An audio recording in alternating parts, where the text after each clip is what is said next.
Hello everyone, खमागड़े and welcome to the world of story Raghav. फिर से मैं आप लोगों के सामने एक और नया रियल सुपरनैचुरल एक्सपीरियंस लेकर। स्कूल टाइम पर हर किसी का कोई ना कोई क्रश जरूर होता है और उस क्रश को पाने के लिए लोग कुछ भी कर जाते हैं। इसमें से कुछ लोग सक्सेसफुल हो जाते हैं, कुछ लोग सक्सेसफुल नहीं होते हैं और वो मान लेते हैं कि शायद ये हमारे भाग्य में नहीं था। लेकिन कुछ लोगों को उनका भाग्य एक ऐसे मोड़ पर लाके खड़ा कर देता है जहां पर वो उस इंसान को पाकर भी खो देते हैं। और ना सिर्फ खो देते हैं बल्कि उसी इंसान की वजह से अगर आपको भारी जिल्लत झेलनी पड़े तो वो इंसान टूट जाता है। और ना सिर्फ टूट जाता है, वो बिल्कुल अकेला हो जाता है। पूरी दुनिया में वो अपने आप को अकेला समझता है। और एक अकेला इंसान दूसरों का तो पता नहीं, लेकिन अपने लिए बहुत ज्यादा खतरनाक हो जाता है। और वो भी तब जब वो अपने अकेलेपन को दूर करने के लिए ऐसे फोर्सेस की तरफ मुड़ जाए जिनके बारे में वो कुछ भी नहीं जानता है और वो चीजें उसके कंट्रोल के बाहर है।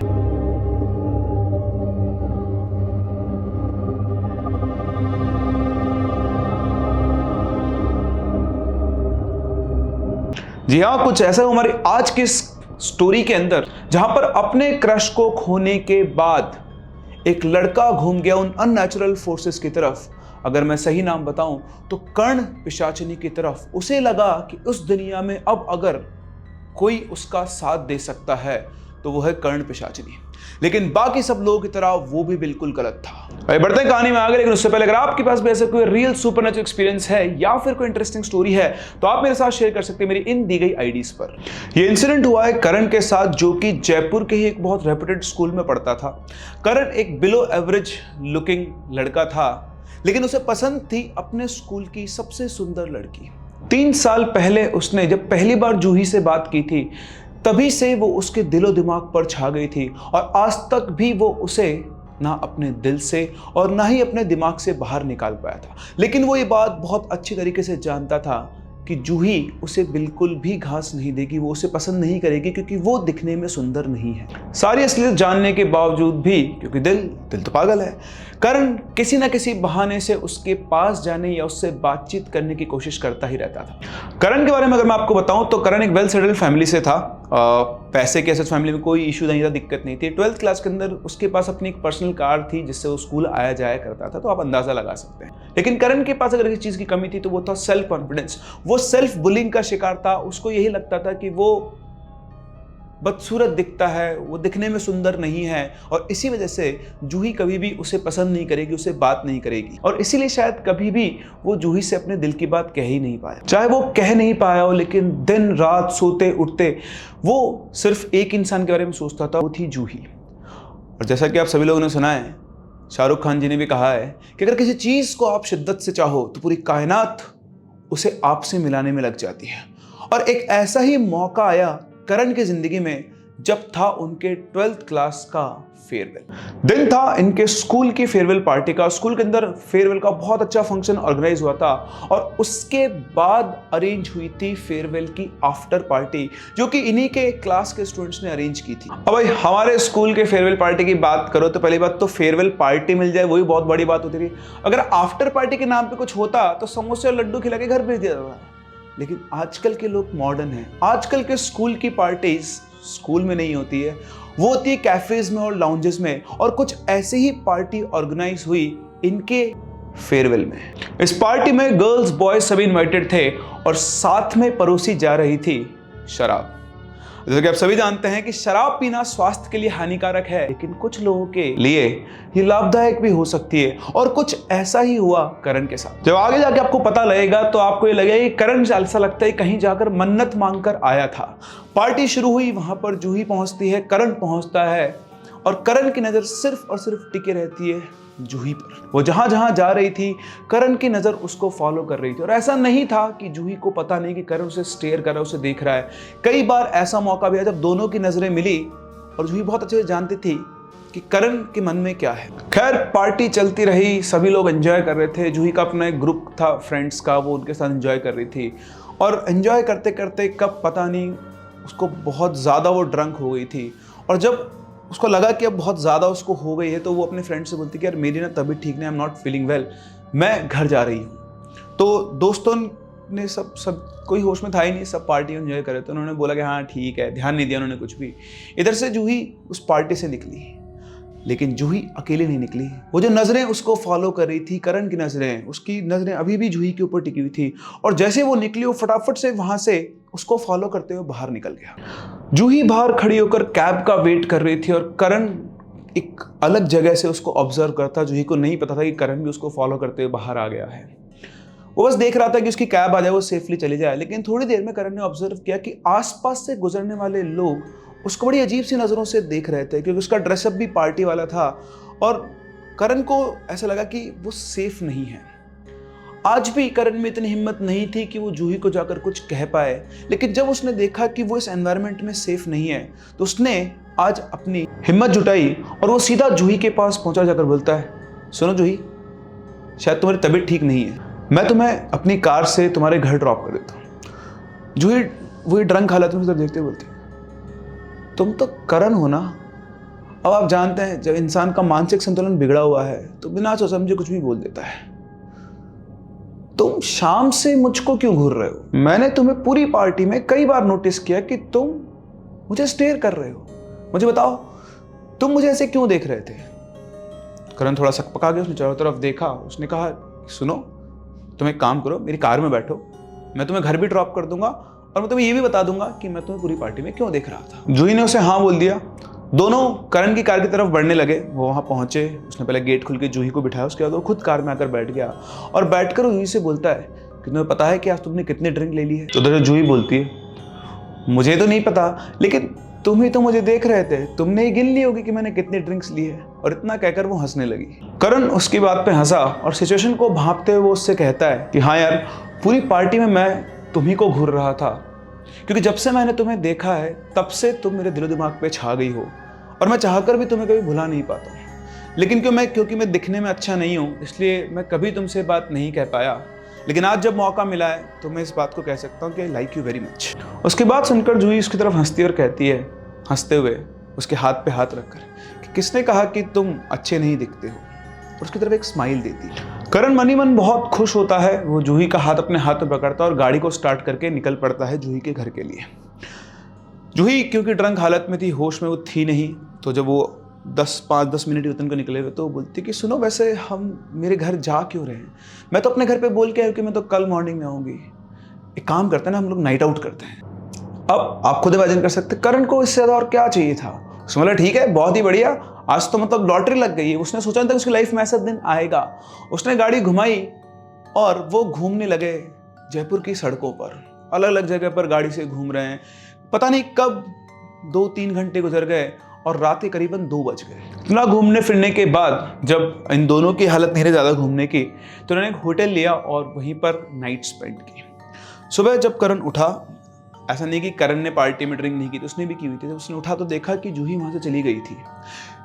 जैसे उसको चीज़ें रिकॉल की, वो बहुत खुश था, और क्योंकि जो वो अब तक चाह रहा था वो आज उसने अचीव कर लिया था, और वो बहुत ज़्यादा एक्साइटेड था अपने दोस्तों को ये बताने के लिए, क्योंकि उसका दोस्त सबसे ज़्यादा उसका मजाक उड़ाया करते थे। जब उसने अपने 1-2 करीबी दोस्त थे, उसके सो कॉल्ड करीबी दोस्त, जिसने कहा कि यार मुझे बहुत पसंद, बोलते हैं अबे तू उसको देख, तू अपने आप को देख, तुम्हारा कोई मैच ही नहीं है, कहाँ के सपने देख रहा है भाई।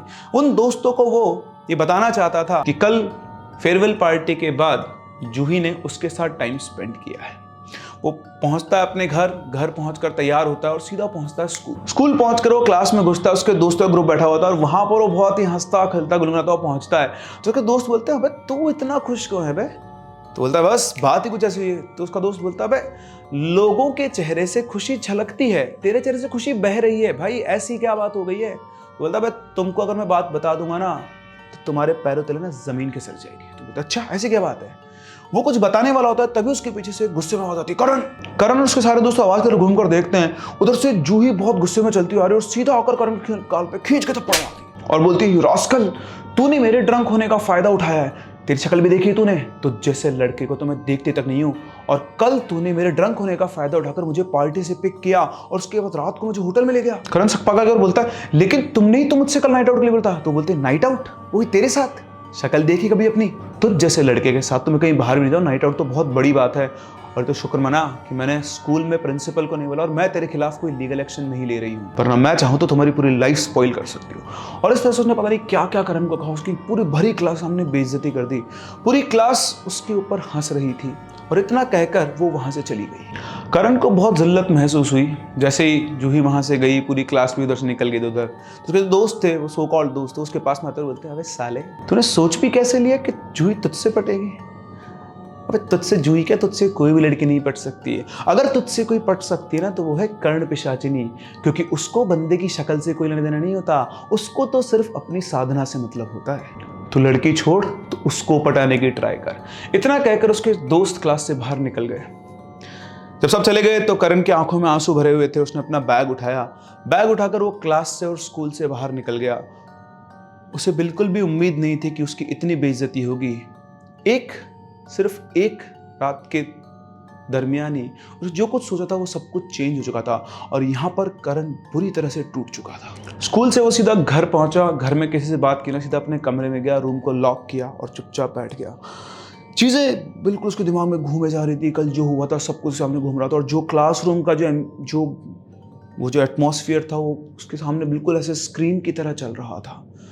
और लास्ट में अचानक से उसके दिमाग में क्लिक करती उसके दोस्तों की बातें। उसके दोस्त की वो बात उसके दिमाग में बार बार आ रही थी, उसके कानों में वो आवाज़ गूंज रही थी, इससे अगर कोई पट सकती है तो वो है कर्ण पिशाचिनी, इससे अगर कोई पट सकती है तो वो है कर्ण पिशाचिनी।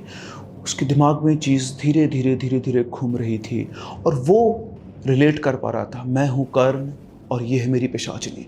वो उस सीड को उसके दिमाग में बो गए थे कि इससे कोई लड़की नहीं पट सकती, लेकिन इससे कर्ण पिशाचिनी पट सकती है। वो अपने आप को उससे कनेक्ट कर पा रहा था। उसने मन ही मन डिसाइड किया कि मैं सर्च करता हूँ कि आखिरी चीज़ क्या है। उसने अपने आंसू पोंछे, बैठा अपने पीसी के ऊपर और उसने कर्ण पिशाची के बारे में ढूंढना शुरू किया। उसने रिसर्च शुरू की, लेकिन शायद उसके इनिशियल रिसर्च में कहीं पर भी उसको मेरा कोई पुराना वीडियो नहीं मिला जो कि कर्ण पिशाचिनी के ऊपर बेस्ड था। क्योंकि आप लोग वीडियो को लाइक ही नहीं करते हो, इसलिए वीडियो को लाइक करो ताकि ऐसे लोगों की मदद हो सके जो ऐसे किसी जाल के अंदर फंसने की कोशिश करना शुरू करते हैं। मेरा वीडियो पहले आ जाएगा तो सतर्क भी हो जाएंगे, सावधान भी हो जाएंगे। इसलिए कहानी में आगे बढ़ने से पहले इस वीडियो को लाइक ज़रूर करें। खैर, उसने चीज़ों को ढूंढना शुरू किया, उसे बहुत सारा डेटा मिला, बहुत सारी इन्फॉर्मेशन मिली। उसने देखा कि कर्ण पिशाची साधना करने के बहुत सारे तरीके हैं, लेकिन ये सभी तरीके बहुत खतरनाक हैं। उसने उसके नेगेटिव पॉइंट्स भी देखे, कर्ण पिशाची साधना करने के नेगेटिव पॉइंट्स क्या हो सकते हैं, क्या उसके नुकसान हो सकते हैं। लेकिन आपको लगता है इस सिचुएशन में करण को नुकसान नजर आ रहे होंगे, उसे तो अगर कुछ नजर आ रहा था तो वो थी अपनी कर्ण पिशाचिनी। क्योंकि अब उसे ये लगने लग गया था कि दुनिया की कोई भी लड़की उसे पसंद नहीं करेगी और अगर उसके अकेलेपन को कोई दूर कर सकता है तो वो सिर्फ और सिर्फ ये पिशाचिनी है। उसे अपनी रिसर्च से यही पता लग गया था कि उसको ये जो साधना करनी है, जो भी कुछ करना है, वो अपने घर में तो नहीं कर सकता है। इसके लिए उसे अकेले रहना होगा। उसने दिमाग लगाया कि अकेले वो कैसे होगा, तो उसको क्लिक किया कि यस, मैं अपना 12th का एग्ज़ाम क्लियर करता हूँ और उसके बाद मैं कोटा जाऊँगा तैयारी करने के लिए, कोचिंग में एडमिशन लूँगा और वहाँ पर मेरे अलावा कोई और नहीं होगा। तो आप देख सकते हैं अलग अलग तरह के लोग अलग अलग तरह के टारगेट लेकर भी कोटा आते हैं, लेकिन इन सब में बदनाम सिर्फ शहर हो जाता है। फिर वो अपने मम्मी पापा के पास पहुँचा और जाकर उनसे बोलता है कि पापा, मुझे बोर्ड के बाद जेईई की तैयारी करनी है और मैं कोटा जाऊँगा। तो उनके पापा कभी इतना उम्मीद नहीं करते थे। उसने बोला, अरे वाह, ये तो खुद आके बोल रहा है कि कोटा जाएगा और जेईई की तैयारी करेगा।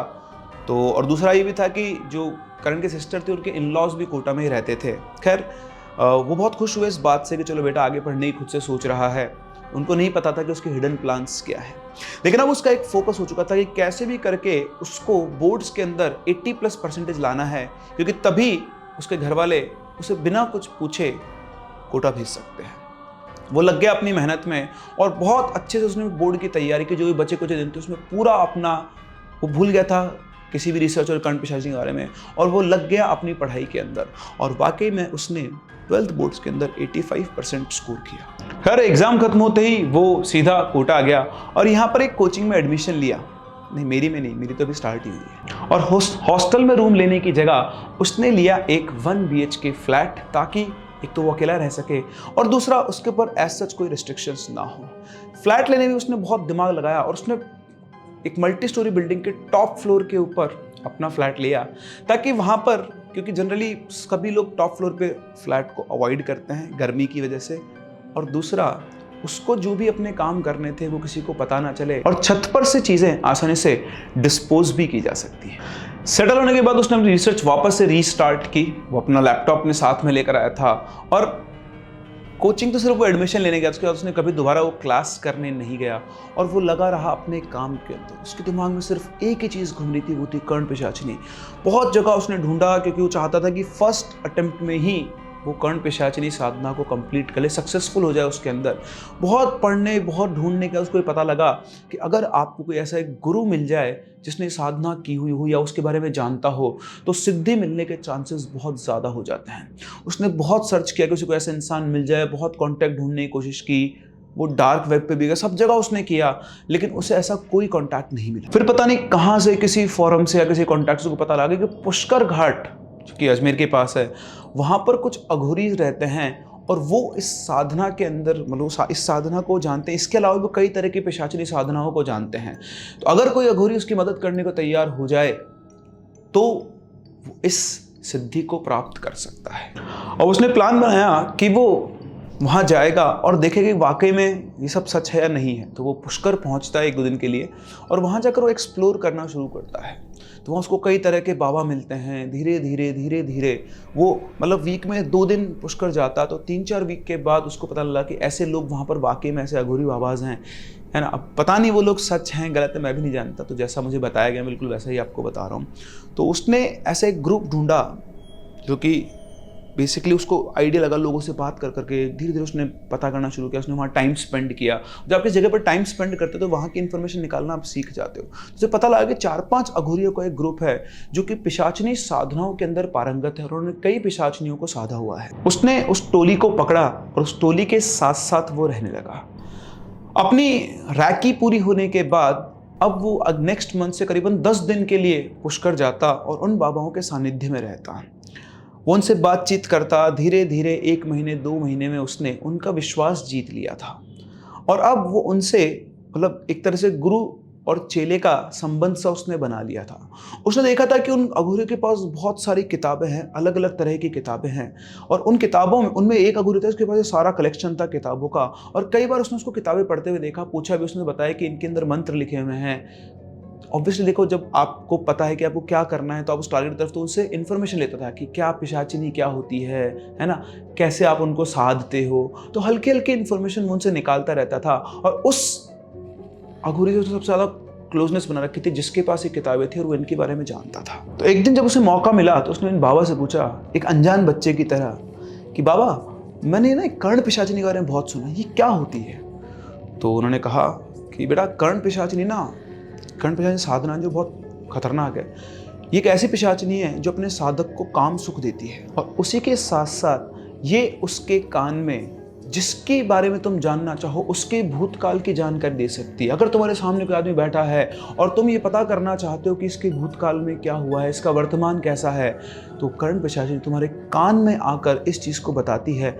इसीलिए इसको कर्ण पिशाचिनी कहते हैं। उन्होंने आगे बताया कि ये तुम्हारे सामने एक स्त्री के रूप में अवतरित होती है। तुम्हारी कल्पना, जिस स्त्री को तुम अपनी कल्पना में बना सकते हो, उसी के रूप में तुम्हारे सामने, उस साधक के सामने अवतरित होती है, और जो साधक को जानना है वो उनको सब कुछ बताती है। लेकिन इसे प्रतिदिन अपने साधक से काम सुख चाहिए होता है। लेकिन ध्यान रखना, ये सुनने में जितनी आकर्षक लगती है ये उतनी ही ज़्यादा खतरनाक भी है। एक बार किसी साधक ने कर्ण पिशाचिनी को साध लिया, उसके बाद वो किसी और स्त्री को साधक के आसपास भी नहीं आने देती है, चाहे वो स्त्री उसकी माँ हो या फिर उसकी बहन। और ये उस साधक की आत्मा को कई सालों तक अपना बंधक बना लेती है। लेकिन एक बात बता, तू ये सब क्यों पूछ रहा है? कहीं तेरे दिमाग में तो कुछ नहीं चल रहा है ना? तो कर्ण बोला, अरे नहीं बाबा, मैं तो आप लोगों के साथ रह के बहुत कुछ सीखने को और सुनने को मिला है। तो ये नाम मेरे कहीं पढ़ने में आया तो मुझे लगा आपसे 10 करे में कौन जानता होगा, सिर्फ इसलिए मैं आपसे ही पूछ रहा हूँ। तो मैं बोला, नहीं देख, अगर तू कुछ सोच रहा है तो ध्यान रखना, बिल्कुल भी नहीं। ये बहुत खतरनाक चीज़ है, सुनने पढ़ने देखने में ही अच्छी लगती है, तो कोशिश भी मत करना, वरना तुझे पता नहीं कि तेरा क्या नुकसान हो सकता है। इतना कहकर बाबा वहां से उठ के चले गए। आपको लगता है करण उनकी बात को मानेगा? रात को जब सभी जो साधक थे, अघोरी साधक, वो अपनी साधना के लिए गए हुए थे, तो चुपचाप से उस एक अघोरी साधक के पास में किसी जो किताबें वहाँ पहुँचा और वहाँ से उसने एक किताब उठाई जिसमें कई तरह की पिशाचिनियों को साधने की विद्या लिखी हुई थी, और उस किताब को चुराकर वो वहाँ से चला गया और वापस पहुँच गया अपने फ्लैट पर। उसे जो चाहिए था उसे वो मिल चुका था, और अब उसका एक ही टारगेट था, इस किताब से उस विद्या को सीखकर कर्ण पिशाचिनी को साधना। अब उसने वो पूरी किताब पढ़ी और किताब पढ़ के समझ में आया कि इस साधना को करने के बहुत सारे तरीके हैं। कुछ स्लो तरीके हैं जिनमें बहुत टाइम लगता है, कई महीने कई साल, और कुछ बहुत फास्ट तरीके हैं जिनमें सिर्फ कुछ दिन लगते हैं। लेकिन जितना छोटा तरीका है वो उतना ही खतरनाक और उतना ही अजीब सा है। बहुत सोचने समझने के बाद उसने एक तरीका चुना जिसमें 13 दिन लगने वाले थे, और इन 13 दिनों तक उसको ये साधना करनी थी। तो इस प्रक्रिया के कुछ नियम थे कि उसको जो भी साधना करनी है वो रात को 1 बजे के बाद करनी है। दूसरा, ये साधना जब उसे करनी है तो निर्वस्त्र करनी है, मतलब नेकेड फॉर्म के अंदर करनी है। इस प्रक्रिया के 3 स्टेज थे। स्टेज 1, जहां पर साधक कर्ण पिशाचिनी को आमंत्रित करता है और वो उसे इमेजिन करता है, उसकी कल्पना करता है और उसे एक रूप देता है। उसी रूप के अंदर अगर कर्ण पिशाचिनी सिद्ध हुई तो वो आपके सामने आती है। स्टेज 2, साधक को उसका एहसास होने लगता है और इस समय पर उसे अपने आप को बहुत ज़्यादा संतुलित बनाए रखना होता है, क्योंकि इतनी आसानी से वो सदती नहीं है, उसकी सिद्धि प्राप्त नहीं होती है। वो ये कोशिश करेगी कि आपकी साधना में कोई ना कोई खलल जरूर पड़े। और स्टेज 3, जब वो आपको दिखना शुरू हो जाती है, और ये सबसे खतरनाक स्टेज होती है। यहाँ पर आपको अपना बहुत ज़्यादा कंट्रोल बना के रखना पड़ता है, संतुलन बना के रखना पड़ता है, कि अगर आपने एक भी गलती की तो आप उसे कंट्रोल कर पाओगे ये नहीं पता, लेकिन वो आपको जीवन भर के लिए कंट्रोल कर सकती है और जो चाहे वो आपसे करवा सकती है। मुझे तो ये समझ में नहीं आता कि मतलब इतना पढ़ के सोच रहा हूँ कि इतना सब करने की ज़रूरत क्या है भाई, देयर इज़ नो नीड, है ना। तो आप सुने और जाने दें। मैं पहले भी कह चुका हूँ, कई लोगों ने इसे ट्राई किया है। आपको ऐसा लग रहा है कि जो ट्राई कर रहा है इसके साथ बहुत अच्छा होने वाला है। नहीं, आप जानते हो इसका अच्छा होने वाला नहीं है, लेकिन फिर भी अगर आपके मन में एक बार भी आ रहा है कि मैं भी इसे ट्राई करूंगा, तो सुन लो, वही बहुत है। कुछ भी ट्राई करने की जरूरत नहीं है। सब कुछ सीखने समझने के बाद वो सारा सामान ले आया जो उसे अपनी साधना के लिए चाहिए होता था, और जिस दिन से उसे स्टार्ट करना था वो दिन उसने फिक्स किया, और रात को 1 बजे निर्वस्त्र होकर वो अपनी साधना के अंदर लग गया। इतने महीनों तक उन अघोरियों के साथ रहने से वो उसने एक चीज सीख ली थी, वो था ध्यान लगाना, कि कैसे साधना के लिए फोकस किया जाता है। उसने कुछ चीजें, कुछ टिप्स उन लोगों से सीख लिए थे, और ध्यान की प्रैक्टिस वो लगातार कर रहा था क्योंकि उसको अपना टारगेट पता था। पहले दिन से वो बैठा और 1 बजे से लेकर 4 बजे तक उसने अपना वो प्रोसेस पूरा किया। शुरू के 3-4 दिन कुछ भी नहीं हुआ, लेकिन चौथे दिन उसको कुछ ना कुछ एहसास होने लगा। यहाँ पर मैं एक बात ऐड करना चाहूँगा कि मुझे ऐसा लगता है कि एक मेंटल गेम भी होता है। जब आप किसी चीज़ की तरफ इतने ज़्यादा अट्रैक्ट हो चुके हो, दिन रात आप उसी के बारे में सोच रहे हो, तो आपके जो दिमाग है, इतनी खतरनाक मशीन है ना, आप जो सोचते हो उसको आपके सामने क्रिएट करना शुरू कर देता है। तो जैसा कि उस किताब में लिखा होता कि 3 दिन के बाद, 4 दिन के बाद ऐसा होगा, 7 दिन का ऐसा होगा, 10 दिन का ऐसा होगा, 13वें दिन ऐसा होगा।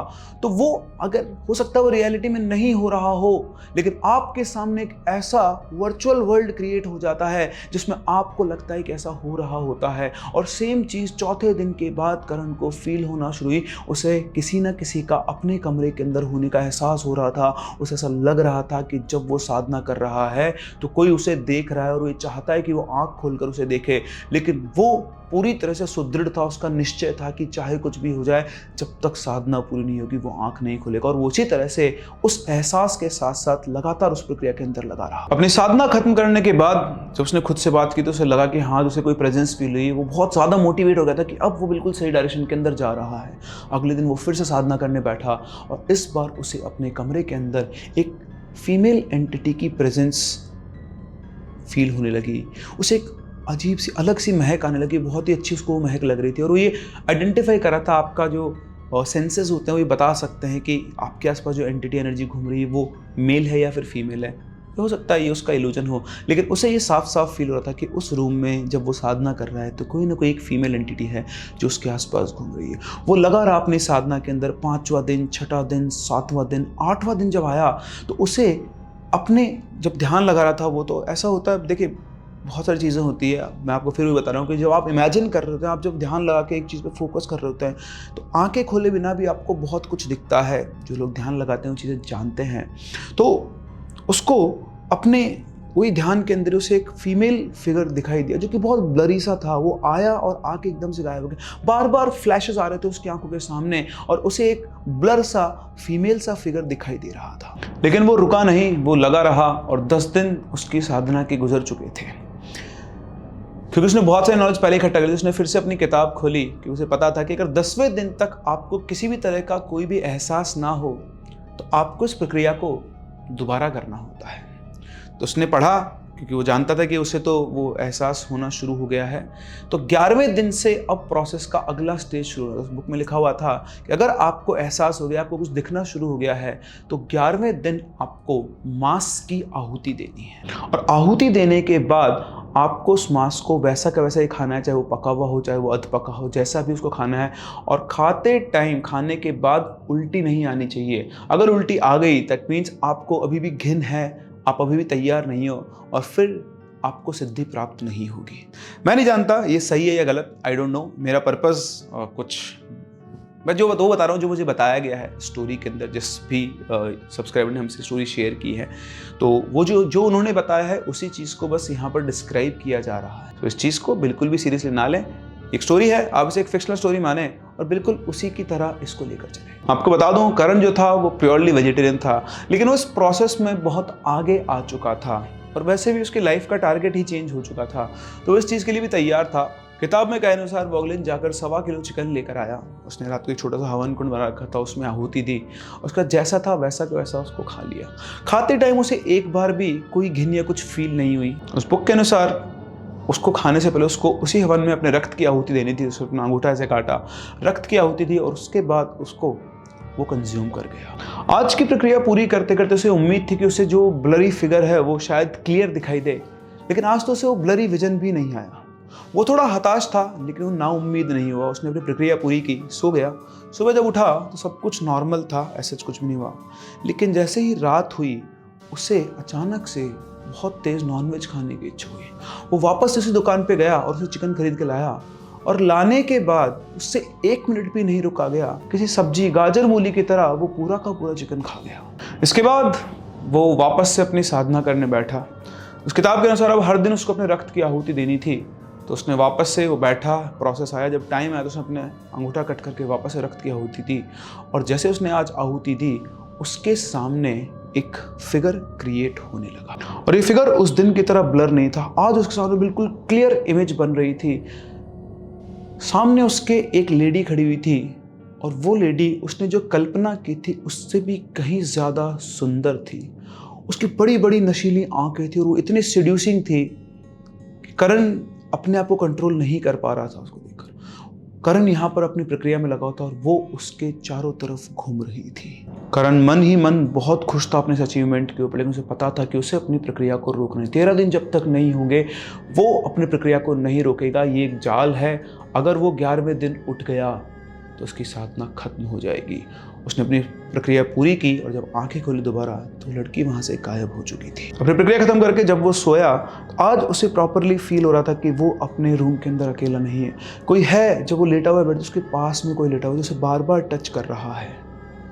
वो मन ही मन बहुत खुश हो रहा था कि जो उसने सोचा था, जितनी मेहनत किया, उसकी मेहनत रंग ला रही है और वो शायद अब कर्ण पिशाचिनी को साध ही लेगा। 12वां दिन गुजरा और सबसे इंपॉर्टेंट था लास्ट डे, जो कि 13वां दिन। 13वें दिन वो फिर से साधना करने बैठा और नियम के अनुसार 13वां दिन ही सबसे खतरनाक था। 13वें दिन उसको अपने मल और मूत्र को आहुति के रूप में डालना था और फिर उसी का भोग करना था। करण पूरी तरह तैयार था। बहुत बहुत बहुत बहुत ज़्यादा आगे आ चुका था। उसने पहले से सबको डिसाइड कर रखा था। उसने वो किया जो उस बुक के अंदर लिखा हुआ था। और ये प्रोसेस कंप्लीट करने के बाद उसकी प्रक्रिया जब आधी से ज़्यादा पूरी हो गई थी, मतलब जो साधना चल रही थी, तभी उसके सामने वही लड़की जो 1 दिन पहले उसे दिखाई दी थी, वो अब बिल्कुल क्लियर उसके सामने एक रियल फिगर, एक रियल लड़की उसके सामने अवतरित हो चुकी थी और उसको देख रहा था। वो बिल्कुल जब तक उसे साधना खत्म नहीं हुई तब तक उसके सामने खड़ी रही, उस कमरे के अंदर घूमती रही और उसकी नज़रें सिर्फ करण की नज़रों पर थी। उन दोनों पूरे प्रोसेस में अब वो अपनी आंखें खोल सकता था और उसकी नज़रें सिर्फ उसे और उसकी नज़रें करण को देख रही थी। और जैसे ही उसकी प्रक्रिया कंप्लीट हुई, उस लड़की ने करण को सेड्यूस करना शुरू किया और फिर उसके बाद जो भी टाइम बचा था उसे पता नहीं कब वो सोया, उन्होंने इंटरकोर्स किया और उसके बाद जब वो सुबह उठा तो उसे बहुत फ्रेश फील होता है। एक अलग एनर्जी उसकी बॉडी के अंदर आ चुकी थी, एक अचीवमेंट की फीलिंग उसको आ रही थी कि फाइनली जो उसने सोचा था अब वो ज़िंदगी में कभी दोबारा अकेला नहीं रहेगा। अब उसका अकेलापन दूर करने के लिए उसके साथ कर्ण पिशाचिनी आ चुकी है। इस दिन के बाद हर रात कर्ण पिशाचिनी वहाँ पर आती और आपको पता ही ये प्रोसेस होता। सुबह जब करण उठा तो उसकी पीठ पे खरोचों के ऐसे निशान उसको फील होते, दर्द हो रहा था तो उसको लगा ठीक है सब तो नॉर्मल है। 2 दिन 3 दिन ये सब चलता रहा। एक दिन वो सो रहा था दिन में तो उसके डोर पर नॉक होता है। वो सोचता है कि मैं तो यहाँ पर अकेला रहता हूँ, यहाँ कौन आ गया। तो जैसे गेट खोला तो उसकी सिस्टर थी, वो उसको अपने गेट पर खड़ी हुई दिखाई देती है और वो उससे पूछती है तो कोचिंग क्यों नहीं जा रहा है रे। उसकी बहन ने उसको बताया कि उसके पापा ने कोचिंग में फ़ोन किया था, मतलब उनके पास फीस के लिए फ़ोन आया था और जब उन्होंने बात की तो पता लगा कि तू तो सिर्फ एक ही दिन कोचिंग है, उसके वजह से तू कोचिंग जा ही नहीं रहा है, चक्कर क्या है और तू किसी को बता क्यों नहीं रहा है। करण को लगा कि वो बुरी तरह से फंस जाएगा, तो उसको पता था कि उसको अपनी सिस्टर को इमोशनली ब्लैकमेल करना है, तो वो बहुत तेज उसके सामने रोने लगा। उसने उसको अंदर बिठाया और बोला कि दीदी मैं क्या बताऊं कि जब मैं जयपुर में स्कूल में था तो एक लड़की ने मेरी बहुत बेइज्जती की थी, इतनी बेइज्जती की थी कि मैं जयपुर नहीं रह सकता था। इसलिए मुझे टाइम चाहिए था सेटल होने के लिए, मेरे दिमाग को सेटल करने के लिए, इसलिए मैं कोटा आ गया था। मैं बात किसी को भी नहीं बता सकता था, लेकिन दीदी मैं आपको बता रहा हूँ, आप इसको किसी को मत बताना, बहुत मुश्किल से मैं यहाँ पर रह रहा हूँ। तो उसकी दीदी भी इमोशनली हो गई, बोलती है तू मुझे तो बता सकता था, ठीक है तो चिंता मत कर, मैं पापा से बात करूँगी, डरने घबराने की कोई बात नहीं है। उसके बाद उन्होंने बैठ कर बात की। उसके उसने चल ठीक है ला मैं तेरी हेड मसाज कर देती हूँ और आज मैं तेरे साथ यहीं पे रुकूँगी। उसने कहा ठीक है। तो यही हुआ। वो रात को मतलब खाना वाना खाया उन्होंने, दोनों बहन भाइयों ने बढ़िया से अच्छा बातचीत की, रात भर वहीं पर रही और उसके बाद सुबह वो बोलती है कि ठीक है अब मैं अपने ससुराल वापस जा रही हूँ कि मुझे 2 दिन बाद निकलना है और भी बहुत सारे काम है, बट तू चिंता मत कर, मैं पापा से बात कर लूँगी और अगर तुझे ऐसा लग रहा है तो तू यहाँ से वापस जयपुर शिफ्ट कर। बोला नहीं अब मैं मेंटली स्टेबल हो चुका हूँ, अब मैं दीदी अपनी पढ़ाई के ऊपर ध्यान रखूंगा, बिल्कुल चिंता मत करो, मैं रेगुलर कोचिंग भी जाऊँगा। सुबह जब उसकी बहन उसके घर चली जाती है तो बाथरूम में जाता है और जैसे बाथरूम से कांच में देखता एकदम से सारे सिर के बाल गायब हैं। घबरा जाता है बुरी तरह से, लेकिन जब वापस देखता है तो उसके सिर के बाल वहीं रहते हैं और तभी उसके कान में एक आवाज़ आती है, उसे यहाँ नहीं रुकना चाहिए था। बस इतनी सी उसे आवाज़ आती है और तभी उसे क्लिक करता है शिट। वो ये भूल गया था कि एक बार कर्ण पिशाचिनी सिद्ध हो गई है तो उसके आसपास कोई भी लेडी नहीं आ सकती है।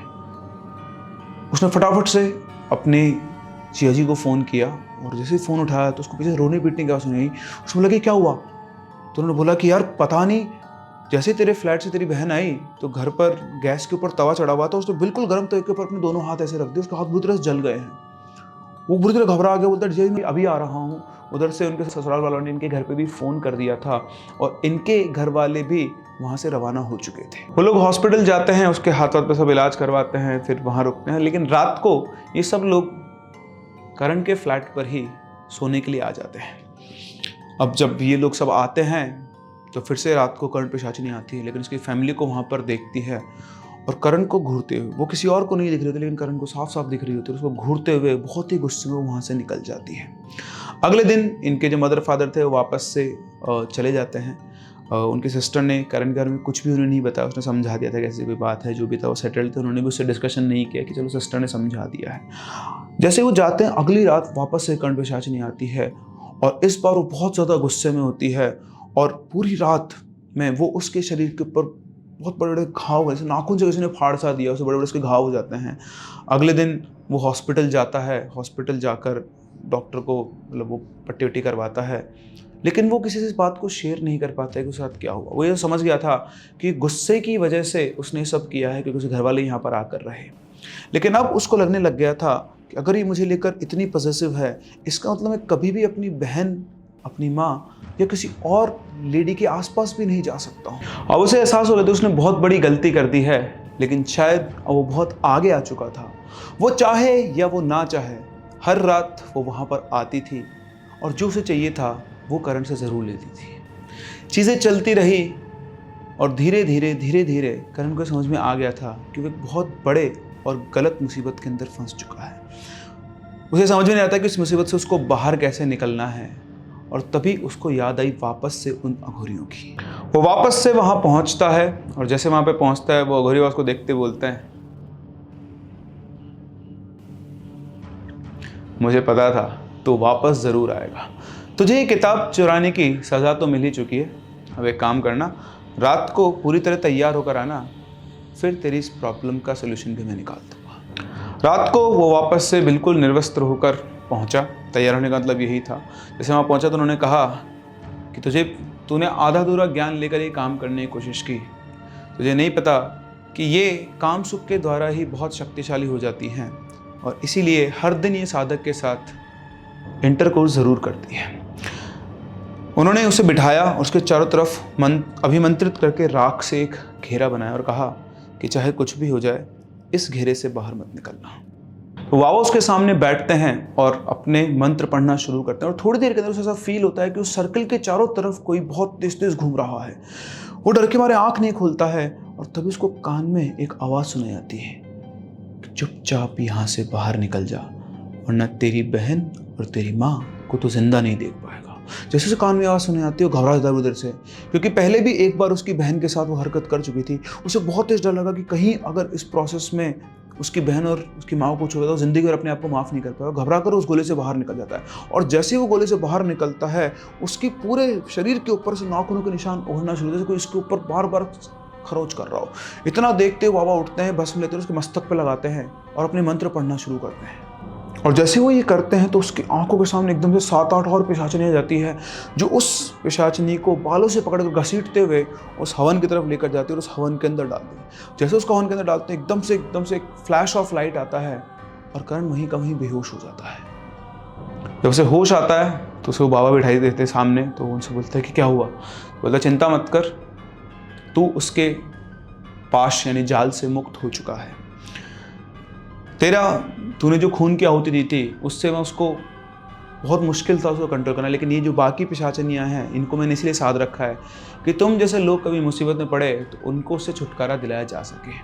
तुमने जो गलती की उसकी सज़ा तुझे और तेरे परिवार को भुगतनी पड़ सकती थी।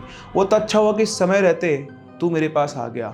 अगर तू कुछ महीने और गुजार देता तो शायद मैं भी तेरी कोई मदद नहीं कर पाता। उसके बाद वो वहाँ से वापस आया, और उसके बाद भी ऐसा नहीं कि उसका पीछा छोड़ा, सपने में उसे वो दिखाई देती थी। फिर कुछ दिनों के लिए अपने घर गया, वापस से स्टेबल हुआ और फिर से वापस आया पढ़ने के लिए, और फिर उसके बाद उसने अपनी पढ़ाई के ऊपर फोकस किया। और उसके बाद 1 साल तैयारी की। तैयारी के बाद कोई बहुत बड़ा तो लेकिन एक नॉर्मल ठीक ठाक कॉलेज उसे मिल गया, और उसके बाद वो अपना बढ़िया उसने इंजीनियरिंग कर रहा है। यही उसकी लाइफ है। और ये स्टोरी हमारे साथ शेयर की उनके किसी फ्रेंड के फ्रेंड ने, बट आई डोंट नो, जैसा मुझे बताया गया है वैसी चीज़ें मैंने आप लोगों के साथ शेयर की है। और कुछ भी हो, चाहे प्रोसेस हुआ हो, चाहे ना हुआ हो, चाहे उसका मेंटल इल्यूजन हो, लेकिन फिर भी ऐसे कई लोग हैं जो कई बार पूछते हैं, कई बार ऐसे वीडियो सर्च करते हैं, दिखाया जाता है कि कर्ण साधना कैसे की जाती है।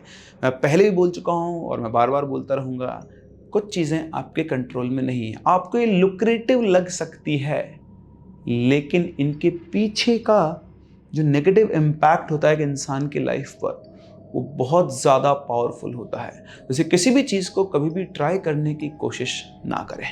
आप लोगों को क्या लगता है, क्या वाकई में करण ने कर्ण पिशाचिनी को साध लिया था, या फिर ये उसका सिर्फ और सिर्फ एक मेंटल इल्यूजन था? मुझे अपने व्यूज़ कमेंट सेक्शन में ज़रूर बताएं। हम लोग मिलते हैं अपनी अगली कहानी में। तब तक के लिए keep loving and keep listening.